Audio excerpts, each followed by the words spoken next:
தோல்வியில் முடிவடைந்த கத்தாரில் நடைபெற்ற யுத்த நிறுத்த பேச்சுவார்த்தைகள். கத்தாரிலே நடைபெற்ற யுத்த நிறுத்த பேச்சுவார்த்தைகளுக்கு பின்னால் இருக்கக்கூடிய அமெரிக்காவின் சூழ்ச்சிகளும் தந்திரங்களும். கத்தார் யுத்த நிறுத்த பேச்சுவார்த்தைகள் தொடர்பாக ஹமாஸினுடைய தலைமைகள் எடுத்திருக்கக்கூடிய முடிவுகள் என்ன? கத்தாரின் வெளியுறவுத்துறை அமைச்சரிடம் ஈரானின் வெளியுறவுத்துறை அமைச்சர் குறிப்பிட்டிருக்கக்கூடிய விடயங்கள். இன்று காலையிலிருந்து தாக்குதல்களை வீரியப்படுத்திய ஹிஸ்புல்லாஹ் இராணுவத்தினர். இஸ்ரேலிய ஆக்கிரமிப்புக்கு எதிரான ஈரானின் பதிலடி தாக்குதல்கள் பிற்போடப்பட்டுள்ளனவா?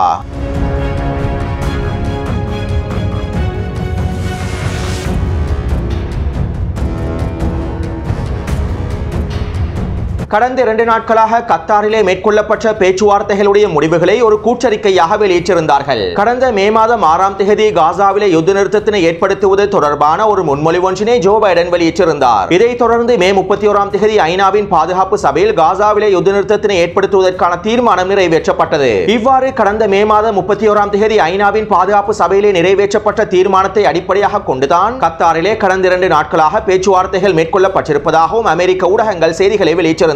மேலும் இந்த கலந்துரையாடல் தொடர்பாக கூட்டறிக்கையில் இவ்வாறு தெரிவிக்கப்பட்டிருந்தது. கடந்த 48 மணித்தியாலங்களாக மேற்கொள்ளப்பட்டிருக்கக்கூடிய இந்த பேச்சுவார்த்தைகள் தீவிரமான பேச்சுவார்த்தைகளாகவும் தீர்க்கமான மற்றும் ஆக்கப்பூர்வமான பேச்சுவார்த்தைகளாகவும் அமைந்திருந்தன. குறிப்பாக இந்த பேச்சுவார்த்தைகள் நேர்மறையாக பாசிட்டிவாகவே நடைபெற்றிருந்தது. இந்த கலந்துரையாடலின் போது முன்வைக்கப்பட்டிருக்கக்கூடிய முன்மொழிவு கடந்த வாரம் எட்டப்பட்ட உடன்படிக்கையினுடைய புள்ளிகளை உருவாக்குகின்றது. எனவே இந்த ஒப்பந்தத்தினை செயற்படுத்துவதற்கான அடுத்த கட்ட வேலை திட்டங்களையும் ஆரம்பித்திருக்கின்றோம். எங்களுடைய அதிகாரிகள் அடுத்த வார இறுதியில் எகிப்திற்கு பயணம் செய்து மீண்டும் கலந்துரையாடல்களை மேற்கொண்டு நிர்ணயிக்கப்பட்டிருக்கக்கூடிய புள்ளிகளில் விவாதங்களை மேற்கொண்டு ஒரு உடன்பாட்டை எட்டுவார்கள். இந்த உடன்பாட்டை எட்டுவதற்கும் காசாவில் இருக்கக்கூடிய பலஸ்தீனிய மக்களுடைய உயிர்களை பாதுகாப்பதற்கும் காசாவிலே உள்ள பலஸ்தீனிய மக்களுக்கு தேவையான நிவாரணங்களை வழங்குவதற்கும் பிராந்தியத்தில் ஏற்பட்டிருக்கக்கூடிய பதற்றத்தினை தணிப்பதற்கும் தற்போது ஒரு மிக முக்கியமான பாதை உருவாக்கப்பட்டுள்ளது என்றும் இந்த கூட்டறிக்கையில் குறிப்பிட்டுள்ளார்கள். சுருக்கமாக குறிப்பிடுவதாக இருந்தால் கத்தாரிலே 2 நாட்களாக நடைபெற்றிருக்கக்கூடிய இந்த பேச்சுவார்த்தைகள் ஒரு மிகப்பெரிய வெற்றியின் பாதையாக அமைந்துள்ளது என்றும் குறிப்பிட்டுள்ளார்கள். இந்த பேச்சுவார்த்தையின் போது இஸ்ரேலிய ஆக்கிரமிப்பு தரப்பினர் பாசிட்டிவாகவும் நேர்மறையாகவும் செயற்பட்டுள்ளார்கள் என்பதனையும் குறித்த கூட்டறிக்கையிலே சுட்டிக்காட்டியுள்ளார்கள். அத்தோடு இந்த கூட்டறிக்கையிலே இன்னும் ஒரு மிக முக்கியமான விடயத்தையும் குறிப்பிட்டுள்ளார்கள். தற்போது மத்திய கிழக்கு பிராந்தியத்தில் ஏற்பட்டிருக்கக்கூடிய பதற்ற நிலைமையினை தணிப்பதற்காகவும் மத்திய கிழக்கு பிராந்தியத்தினுடைய விரிவாக்கத்தினை தடுப்பதற்காகவும் இந்த பேச்சுவார்த்தையினுடைய பாதையானது தெளிவாக உள்ளது என்றும் குறிப்பிட்டுள்ளார்கள். இவ்வாறு நேற்றிரவு இந்த கூட்டறிக்கை வெளியிடப்பட்டதும் பல்வேறுபட்ட கேள்விகள் எழுப்பப்பட்டிருந்தன.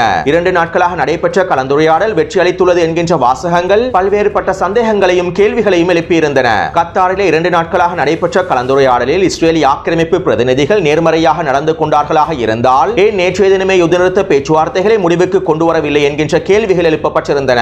எதற்காக இன்னும் ஒரு வார கால அவகாசம் வழங்கப்பட்டுள்ளது என்கின்ற கேள்விகளும் எழுப்பப்பட்டிருந்தன. மேலும் இந்த கேள்விகளுக்கு ஹமாஸினுடைய தலைவர்களே பதிலளித்துள்ளார்கள். நேற்றிரவு அமெரிக்க ஆக்கிரமிப்பு இந்த கூட்டறிக்கையை வெளியிட்டு ஓரிரு மணித்தியாலங்களுக்குள் கத்தாரிய தரப்பினர் கலந்துரையாடல்கள் தொடர்பான எல்லா விதமான தகவல்களையும் ஹமாஸ் தலைமைகளுக்கு அறிவித்தார்கள். 2 நாட்களாக நடைபெற்ற கலந்துரையாடலில் எடுக்கப்பட்ட முடிவுகள் தொடர்பாக எல்லா விதமான தகவல்களையும் ஹமாஸினுடைய தலைமைகளுக்கு கத்தாரிய தரப்பினர் அறிவித்துள்ளார்கள். மேலும் ஹமாஸ் தலைமைகளும் குறித்த விடயம் தொடர்பாக அவசரமாக ஆராய்ந்து அவருடைய கருத்துக்களையும் வெளியிட்டிருந்தார்கள். இதற்கமைவாக ஹமாஸின் மூத்த தலைவர்களில் ஒருவர் ராய்ட்டர்ஸ் ஊடகத்திடம் இவ்வாறு தெரிவித்திருந்தார். தோஹாவிலே நடைபெற்ற பேச்சுவார்த்தைகள் குறித்து எங்களுக்கு எல்லா விதமான தகவல்களும் வழங்கப்பட்டன.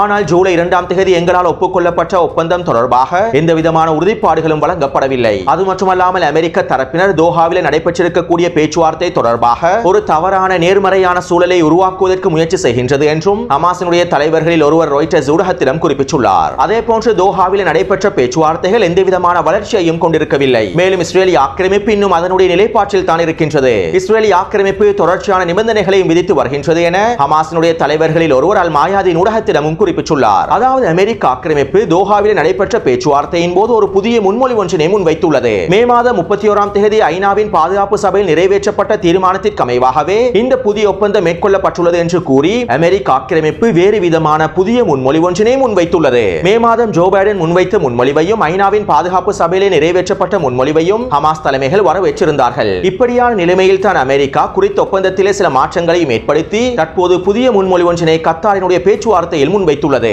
ஆனால் சர்வதேசத்தினை ஏமாற்றுவதற்காக குறித்த முன்மொழிவானது ஐநாவின் பாதுகாப்பு சபையில் நிறைவேற்றப்பட்ட முன்மொழிவு என்று குறிப்பிட்டுள்ளார்கள். அது மட்டுமல்லாமல் குறித்த முன்மொழிவானது ஜூலை 2ஆம் தேதி ஹமாஸ் தரப்பினரினால் ஒப்புக்கொள்ளப்பட்ட ஒப்பந்தத்திலிருந்தும் முழுமையாக வேறுபடுவதாகவும் தெரிவிக்கப்படுகின்றது. கத்தாரிலே யுத்த நிறுத்த பேச்சுவார்த்தைகள் ஆரம்பிக்கப்படுவதற்கு முன்பே ஹமாஸ் தரப்பினர் அவர்களுடைய நிலைப்பாட்டினை தெளிவாக குறிப்பிட்டிருந்தார்கள். ஏற்கனவே ஜூலை 2ஆம் தேதி முன்வைக்கப்பட்டிருக்கக்கூடிய ஒப்பந்தத்திற்கு நாங்கள் முழுமையான சம்மதத்தினை வழங்கியிருக்கின்றோம். இதனால் ஜூலை 2ஆம் தேதி மேற்கொள்ளப்பட்ட ஒப்பந்தத்திற்கு இஸ்ரேலி ஆக்கிரமிப்பினை சம்மதிப்பதற்கான அழுத்தங்களை தான் மத்தியஸ்தர்கள் வழங்க வேண்டும் என்றும் ஹமாஸ் தரப்பினர் தெளிவாக குறிப்பிட்டிருந்தார்கள். எனவே ஜூலை 2ஆம் தேதி ஹமாஸினால் ஒப்புக்கொள்ளப்பட்ட முன்மொழிவு தொடர்பான பேச்சுவார்த்தைகளை மேற்கொள்ளாமல் புதிய முன்மொழிவு ஒன்றினை முன்வைத்து 48 மணித்தியாலங்களாக பேச்சுவார்த்தைகளை மேற்கொண்டிருப்பது வேடிக்கையான விடயமாகவே கருதப்படுகின்றது.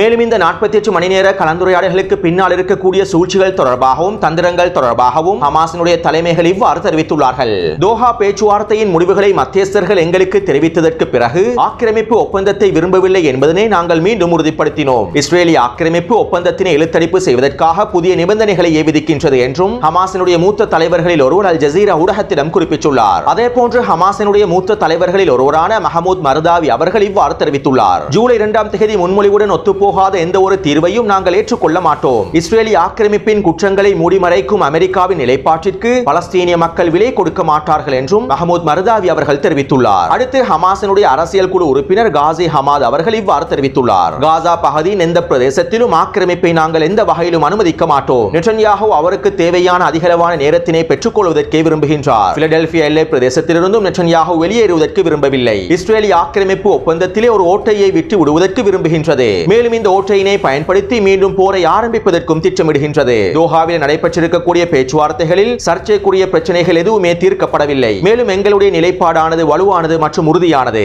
நாங்கள் இனி எந்த வீணான பேச்சுவார்த்தைகளிலும் ஈடுபட போவதில்லை. ஜூலை 2ஆம் தேதி எதிர்ப்பினால் ஒப்புக்கொள்ளப்பட்ட ஒப்பந்தத்தினை நடைமுறைப்படுத்துவதற்கான அழுத்தங்களை மத்தியஸ்தர்கள் இஸ்ரேலி ஆக்கிரமிப்புக்கு வழங்க வேண்டும். புதிய முன்மொழிவுகளை முன்வைக்காமல் ஏற்கனவே ஒப்புக்கொள்ளப்பட்ட விடயங்களை நடைமுறைப்படுத்துவதற்கான அழுத்தங்களை வழங்க வேண்டும். அடுத்து ஈரான் மற்றும் ஹிஸ்புல்லாஹ்வுடைய பதிலடி தாக்குதல்கள் அவர்களுடைய உரிமையாகும். இந்த பதிலடி தாக்குதல்களுக்கும் காசாவினுடைய யுத்த நிறுத்த பேச்சுவார்த்தைகளுக்கும் எந்த சம்பந்தமும் இல்லை. அதே நேரம் இஸ்ரேலி ஆக்கிரமிப்பு அடியின் மொழியை மாத்திரமே விளங்கிக் கொள்கின்றது என்றும் ஹமாஸினுடைய அரசியல் குழு உறுப்பினர் காசி ஹமாத் அவர்கள் தெரிவித்துள்ளார். அடுத்து தோஹாவிலே 2 நாட்களாக நடைபெற்ற இந்த பேச்சுவார்த்தைகளில் இருக்கக்கூடிய இன்னும் ஒரு மிக முக்கியமான பிரச்சனை என்னவென்றால் அமெரிக்க ஆக்கிரமிப்பும் இந்த பேச்சுவார்த்தைகளுக்கு மத்தியஸ்தர்களாக செயற்பட்டுள்ளது. கத்தார் மற்றும் எகிப்துடன் சேர்ந்து அமெரிக்க ஆக்கிரமிப்பும் இந்த பேச்சுவார்த்தைகளின் மத்தியஸ்தர்களாக செயற்பட்டுள்ளது. இவ்வாறு அமெரிக்க ஆக்கிரமிப்பு குறித்த பேச்சுவார்த்தைக்கு மத்தியஸ்தம் வகித்து அழுத்தங்களை வழங்கிய இந்த கூட்டறிக்கையையும் வெளியிட்டிருப்பதாகவும் தகவல்கள் வெளியாகியுள்ளன. அத்தோடு அமெரிக்க ஆக்கிரமிப்பு குறித்த பேச்சுவார்த்தைகளுக்கு மத்தியஸ்தம் வகித்திருப்பதனை ஹமாஸ் தலைமைகளும் முழுமையாக கண்டித்துள்ளார்கள். காசாவிலே பலஸ்தீனிய பெண்களையும் குழந்தைகளையும் இனப்படுகொலை செய்வதற்கான எல்லா விதமான ஆயுதங்களையும் இஸ்ரேலி ஆக்கிரமிப்புக்கு அமெரிக்கா வழங்கிவிட்டு பேச்சுவார்த்தைகளில் மத்தியஸ்தம் வகிக்க கூடாது என்றும் ஹமாஸ் தலைமைகள் எச்சரிக்கை விடுத்துள்ளார்கள். எனவே தற்போது ஹமாஸ் தரப்பினர் தோஹாவில் நடைபெற்றிருக்கக்கூடிய இந்த யுத்த நிறுத்த பேச்சுவார்த்தைகளை முழுமையாக நிராகரித்துள்ளார்கள். இந்த பேச்சுவார்த்தையில் எடுக்கப்பட்டிருக்கக்கூடிய முடிவுகளை முழுமையாக நிராகரித்துள்ளார்கள். இந்த பேச்சுவார்த்தையினுடைய அடுத்த கட்ட வேலை திட்டங்களையும் நிராகரித்துள்ளார்கள். அடுத்து இந்த பேச்சுவார்த்தைகளின் அடுத்த கட்டமாக ஒரு வார கால அவகாசம் வழங்கப்பட்டிருப்பது அமெரிக்க ஆக்கிரமிப்பின் தந்திரம் என்று மத்திய கிழக்கு ஆய்வாளர்கள் சுட்டிக்காட்டியுள்ளார்கள். அதாவது இஸ்ரேலி ஆக்கிரமிப்புக்கு எதிராக ஈரானிய தரப்பினர் பதிலடி தாக்குதல்களை மேற்கொள்ள போகின்றார்கள் என்கின்ற செய்தி வெளியானதற்கு பின்பே அமெரிக்க ஆக்கிரமிப்பு அவசரமாக இந்த யுத்த நிறுத்த பேச்சுவார்த்தைகளை ஆரம்பித்திருந்தது. இஸ்ரேலி ஆக்கிரமிப்பினை பாதுகாப்பதற்காகவே அமெரிக்க ஆக்கிரமிப்பு இந்த யுத்த நிறுத்த பேச்சுவார்த்தைகளை ஆரம்பித்திருந்தது. மேலும் அமெரிக்க ஆக்கிரமிப்புக்கும் இஸ்ரேலி ஆக்கிரமிப்புக்கும் தேவையான நேரத்தினை பெற்றுக் கொள்வதற்காகவும் இந்த யுத்த நிறுத்த பேச்சுவார்த்தைகள் நேர்மறையாக நடைபெற்ற பேச்சுவார்த்தைகள் என ஒரு போலியான பிம்பத்தினையும் அமெரிக்க ஆக்கிரமிப்பு தரப்பினர் வெளியிட்டிருந்தார்கள். தற்போதைய பேச்சுவார்த்தைகள் வெற்றிகரமாக மேற்கொள்ளப்படுகின்றது என்று கூறி இன்னும் ஒரு வாரத்திற்கு இந்த யுத்த நிறுத்த பேச்சுவார்த்தைகளை நகர்த்தி ஈரானுடைய பதிலடி தாக்குதல்களை செயலிழக்க வைப்பதற்காகவே அமெரிக்க ஆக்கிரமிப்பு இந்த எல்லா விதமான திட்டங்களையும் வகுத்துள்ளது. மேலும் இஸ்ரேலி ஆக்கிரமிப்புக்கு எதிரான ஈரானின் உளவியல் போரையும் முடிவுக்கு கொண்டு வர வேண்டும் என்பதற்காகவே அமெரிக்க ஆக்கிரமிப்பு இந்த யுத்த நிறுத்த பேச்சுவார்த்தைகளுடைய காலத்தினை நீடித்துள்ளது. யுத்த நிறுத்த பேச்சுவார்த்தைகள் வெற்றிகரமாக நடைபெற்றுக் கொண்டிருக்கக்கூடிய நிலைமையில் ஈரானிய தரப்பினர் இஸ்ரேலி ஆக்கிரமிப்புக்கு எதிராக தாக்குதல்களை மேற்கொண்டால் எல்லா பழிகளையும் ஈரான் மீது சுமத்தி இஸ்ரேலி ஆக்கிரமிப்பினை பாதுகாப்பதற்கான திட்டங்களையே வகுத்திருந்தார்கள். அதே போன்று கிடைத்திருக்கக்கூடிய ஒரு வாரத்திற்குள் இஸ்ரேலி ஆக்கிரமிப்பின் தயார்படுத்தல்களையும் அதிகரித்து விடலாம் என்றும் அமெரிக்க ஆக்கிரமிப்பின் தயார்படுத்தல்களை அதிகரித்து விடலாம் என்றும் எண்ணியுள்ளார்கள். எனவே இதற்கமைவாகத்தான் அமெரிக்க ஆக்கிரமிப்பு இந்த யுத்த நிறுத்த பேச்சுவார்த்தைகளை மேற்கொண்டு இந்த தந்திரமான காய் நகர்த்தல்களை மேற்கொண்டிருக்கின்றது என்பதனை எங்களுக்கு தெளிவாக புரிந்து கொள்ளலாம். அடுத்து இப்போது இருக்கக்கூடிய இன்னும் ஒரு மிக முக்கியமான கேள்வி என்னவென்றால் இந்த யுத்த நிறுத்த பேச்சுவார்த்தைகள் முடியும் வரை ஈரானிய தரப்பினர் இஸ்ரேலி ஆக்கிரமிப்புக்கு எதிராக தாக்குதல்களை மேற்கொள்ள மாட்டார்களா என்பதே. இன்றைய தினம் ஈரானினுடைய வெளியுறவுத்துறை அமைச்சர் கத்தாரின் வெளியுறவுத்துறை அமைச்சருக்கு தொலைபேசி அழைப்பொன்றினை ஏற்படுத்தி இவ்வாறு தெரிவித்துள்ளார். பேச்சுவார்த்தை மேசையில் அமெரிக்க ஆக்கிரமிப்பும் இஸ்ரேலி ஆக்கிரமிப்பு மேற்கொள்ளும் ஏமாற்று வேலைகள் தொடர்பாகவும் அவர்களுடைய மோசடியை வெளிப்படுத்தக்கூடிய முடிவுகள் குறித்தும் நாங்கள் கவனமாக நிச்சயமாக இருக்க வேண்டும். காசாவின் யுத்தகலத்திலே அமெரிக்கா ஒரு பொழுது மத்தியஸ்தராக இருக்க முடியாது. இஸ்ரேலிய ஆக்கிரமிப்புக்கு இராணுவ ரீதியிலாக எல்லாவிதமான உதவிகளையும் வழங்கக்கூடிய அமெரிக்கா தற்போதைய பேச்சுவார்த்தைகளில் மத்தியஸ்தராக இருக்க முடியாது என்றும் ஈரானின் வெளியுறவுத்துறை அமைச்சர் தெரிவித்துள்ளார். அத்தோடு ஹமாஸினுடைய தலைமைகளும் காசாவின் யுத்தநிறுத்த பேச்சுவார்த்தைகளுக்கும் ஈரானின் பதிலடி தாக்குதலுக்கும் எந்தவிதமான சம்பந்தமும் இல்லை என தெளிவாக குறிப்பிட்டுள்ளார்கள். அது மட்டுமல்லாமல் இஸ்ரேலிய ஆக்கிரமிப்பு பேச்சுவார்த்தைகளுடைய மொழியை விளங்கிக் கொள்வதில்லை, அடியினுடைய மொழியை மாத்திரமே விளங்கிக் கொள்கின்றது என்றும் ஹமாஸினுடைய தலைமைகள் தெளிவாக குறிப்பிட்டுள்ளார்கள். இது ஒரு புறம் இருக்க யுத்த நிறுத்த பேச்சுவார்த்தைகள் முடிவடையும் வரை இஸ்ரேலிய ஆக்கிரமிப்புக்கு எதிரான பதிலடி தாக்குதல்களை மேற்கொள்ள வேண்டாம் என கத்தாரினுடைய தலைவர் ஈரானிடம் கோரிக்கை விடுத்திருப்பதாகவும் செய்திகள் வெளியாகியுள்ளன. இருப்பினும் ஈரானிய தரப்பினர் குறித்த கோரிக்கைகளை நிராகரித்திருப்பதாகவே தெரிவிக்கப்படுகின்றது. எனவே வளமை போன்ற இந்த யுத்த நிறுத்த பேச்சுவார்த்தைகள் தோல்வியில் தான் முடிவடைய போகின்றன. அடுத்து நேற்றிரவு காசாவில் இஸ்ரேல் ஆக்கிரமிப்பு இராணுவ நடவடிக்கைகளை முழுமையாக நிறுத்திவிட்டது என்றும் காசாவிலே வான்வழி தாக்குதல்களையும் தரைவழி தாக்குதல்களையும் முழுமையாக நிறுத்திவிட்டது என்றும் அமெரிக்க ஊடகங்களின் மூலமாக செய்திகள் வெளியிடப்பட்டிருந்தன. அமெரிக்காவின் போலியான யுத்த நிறுத்த பேச்சுவார்த்தைகளின் மாயைக்கு வலு சேர்க்கும் முகமாகவே இவ்வாறான கருத்துக்களும் செய்திகளும் வெளியிடப்பட்டிருந்தன. ஆனால் உண்மையிலேயே காசாவின் யுத்தகலத்தில் எந்தவிதமான தாக்குதல்களும் நிறுத்தப்படவில்லை. இஸ்ரேலிய ஆக்கிரமிப்பு காசா முழுவதும் வான்வழி தாக்குதல்களையும் தரைவழி தாக்குதல்களையும் தொடர்கின்றது. கடந்த 24 மணித்தியாலத்திற்குள் மாத்திரம் காசாவின் யுத்தகலத்திலே இஸ்ரேலிய ஆக்கிரமிப்பு மேற்கொண்டிருக்கக்கூடிய வான்வழி தாக்குதலில் 48க்கும் அதிகமான பலஸ்தீனிய மக்கள் இனப்படுகொலை செய்யப்பட்டுள்ளார்கள். மத்திய காசாவினுடைய அல் மகாசி மற்றும் தேர் அல் பலா வடகிழக்கு பிரதேசத்திலும் வடக்கு காசாவினுடைய பெய்சனூன் பிரதேசத்திலும் தரைவழி தாக்குதல்களை ஆரம்பிக்க போவதாக அறிவித்துள்ளது. இதற்கமைவாக குறித்த பிரதேசத்தில் இருக்கக்கூடிய பலஸ்தீனிய மக்களை முழுமையாக வெளியேறும்படியும் கூறியுள்ளது. எனவே இஸ்ரேலிய ஆக்கிரமிப்பு காசாவின் யுத்தகாலத்தில் எந்தவிதமான தாக்குதல்களையும் நிறுத்தவில்லை. அமெரிக்க ஆக்கிரமிப்பும் இஸ்ரேலிய ஆக்கிரமிப்பும் நேரத்தினை பெற்றுக் கொள்வதற்கே விரும்புகின்றார்கள். காலனித்துவத்திற்கு எதிராக போராடிய பாலைவன சிங்கமான தியாகி உமர் முக்தார் அவர்கள் இவ்வாறு தெரிவித்திருந்தார். காலனித்துவ ஆக்கிரமிப்பு ஒரு பொழுதும் அமைதியை விரும்பாது. அவர்கள் தந்திரமாக செயற்படுவதற்கான நேரத்தினை பெற்றுக் கொள்வதற்கு மாத்திரமே விரும்புவார்கள் என்றும் தியாகி உமர் முக்தார் அவர்கள் அப்போதே குறிப்பிட்டிருந்தார். எனவே இவ்வாறு தான் இஸ்ரேலிய ஆக்கிரமிப்பும் அமெரிக்க ஆக்கிரமிப்பும் தங்களுக்கு தேவையான நேரத்தினை பெற்றுக் கொள்வதற்கு எல்லா விதமான முயற்சிகளையும் மேற்கொண்டு வருகின்றார்கள்.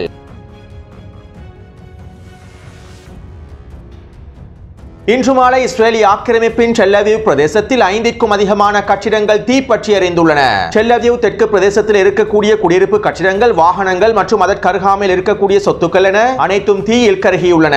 மேலும் இந்த தீ பரவல் தொடர்பான காணொளிகளும் வெளியாகியுள்ளன. அவற்றினை நான் டெலிகிராம் சேனலிலும் பதிவிடுகின்றேன். அத்தோடு குறித்த தீ பரவலுக்கான காரணம் இன்னும் முழுமையாக கண்டுபிடிக்கப்படவில்லை. காசாவிலிருந்து ஏவப்பட்ட ஏவுகணை தாக்குதலின் மூலமாக இந்த தீ ஏற்பட்டிருக்கின்றதா என்பது தொடர்பான விசாரணைகளை மேற்கொண்டு வருகின்றார்கள். அல்லது வெஸ்ட் பேங்க் பிரதேசத்தில் இருக்கக்கூடிய பலஸ்தீனிய போராளிகள் டெல் அவீவ் பிரதேசத்திற்குள்ளே நுழைந்து இந்த தாக்குதல்களை மேற்கொண்டிருக்கின்றார்களா என்கின்ற சந்தேகங்களும் எழுப்பப்பட்டிருப்பதாகவும் இஸ்ரேலிய ஆக்கிரமிப்பு ஊடகங்கள் குறிப்பிட்டுள்ளன.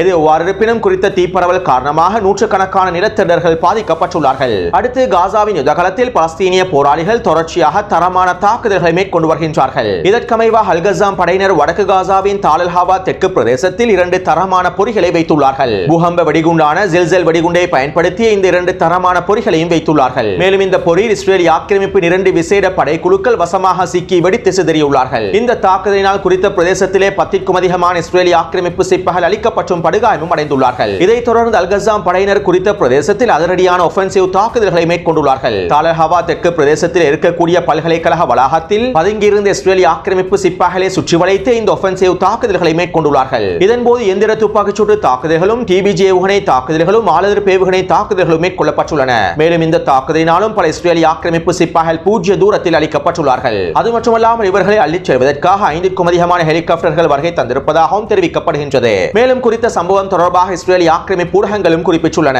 தால் அல் ஹவா பிரதேசத்திலே நடைபெற்ற தாக்குதல் சம்பவத்தில் 11க்கும் அதிகமான இஸ்ரேலிய ஆக்கிரமிப்பு சிப்பாய்கள் கொல்லப்பட்டும் படுகாயமடைந்திருப்பதாகவும் இஸ்ரேலிய ஆக்கிரமிப்பு ஊடகங்கள் குறிப்பிட்டுள்ளன. எனவே பெரும்பாலும் இந்த 2 தாக்குதலின் மூலமாகவும் 20க்கும் அதிகமான இஸ்ரேலிய ஆக்கிரமிப்பு சிப்பாய்கள் அளிக்கப்பட்டிருக்கலாம் என தெரிவிக்கப்படுகின்றது. அடுத்து அல் அக்ஸா படையினர் தால் அல் ஹவாவின் மேற்கு பிரதேசத்தில் தாக்குதல்களை மேற்கொண்டுள்ளார்கள். கடந்த 2 நாட்களாக குறித்த பிரதேசத்திலே பதுங்கியிருந்த இஸ்ரேலிய ஆக்கிரமிப்பு சிப்பாய்களை கண்காணித்த பிறகே அல் அக்ஸா படையினர் இந்த ஒஃபென்சிவ் தாக்குதல்களை மேற்கொண்டிருப்பதாக தெரிவிக்கப்படுகின்றது. மேலும் இந்த தாக்குதலினால் குறித்த பிரதேசத்தில் பல இஸ்ரேலிய ஆக்கிரமிப்பு சிப்பாய்கள் பூஜ்ய தூரத்தில் அளிக்கப்பட்டுள்ளார்கள். அடுத்து அல் கஸாம் படையினரும் அல் குதுஸ் படையினரும் ஒன்றிணைந்து கான் யூனிஸின் வடகிழக்கு பிரதேசமான அல் கராரா பிரதேசத்தில் தொடர்ச்சியான தாக்குதல்களை மேற்கொண்டு வருகின்றார்கள். குறித்த பிரதேசத்தினூடாக நுழைந்திருக்கக்கூடிய இஸ்ரேலிய ஆக்கிரமிப்பு படைகளை எதிர்கொண்டு தாக்குதல்களை மேற்கொண்டு வருகின்றார்கள். இன்று காலையிலிருந்து அல் கராரா பிரதேசத்திலே பல மெர்காவா போர்த்தங்கி வாகனங்கள் அளிக்கப்பட்டிருப்பதாக இருப்பதாக களத்திலே இருக்கக்கூடிய அல்-குத்ஸ் ஊடகத்தினுடைய ஊடகவியலாளர்கள் குறிப்பிட்டுள்ளார்கள். இருப்பினும் குறித்த தாக்குதல்கள் தொடர்பான உத்தியோகபூர்வமான தகவல்கள் இன்னும் வெளியிடப்படவில்லை. அடுத்து அல்-அக்ஸா படையினர் ரஃபாவின் ஜலாட்டா பிரதேசத்திலே 2 மெர்காவா போர்த்தாங்கி வாகனங்களை சுற்றி வளைத்து கெரில்லா போர் முறையின் மூலமாக அளித்துள்ளார்கள். மேலும் குறித்த பிரதேசத்திலும் டிபிஜி ஏவுகணை தாக்குதலின் மூலமாக இஸ்ரேலிய ஆக்கிரமிப்பு சிப்பாய்களை குறிவைத்துள்ளார்கள். அடுத்து ஒமர் அல் காசிம் படையினரும் முஜாஹிதீன் படையினரும் அபு அலி முஸ்தபா படையினரும் ஒன்றிணைந்து ஜலாட்டா பிரதேசத்திலும் ஜோர்ஜ் வீதியிலும் 2 மெர்காவா போர்த்தாங்கி வாகனங்களை அளித்துள்ளார்கள். எனவே நேற்று மாலை 6 மணியிலிருந்து இன்று மாலை 6 மணி வரையில் கிடைக்கப்பெற்ற தகவல்களுக்கு அமைவாக 4 மெர்காவா போர்த்தாங்கி வாகனங்கள் அளிக்கப்பட்டுள்ளன. அதேபோன்று 30க்கும் அதிகமான இஸ்ரேலிய ஆக்கிரமிப்பு சிப்பாய்கள் அளிக்கப்பட்டும் படுகாயமும் அடைந்துள்ளார்கள்.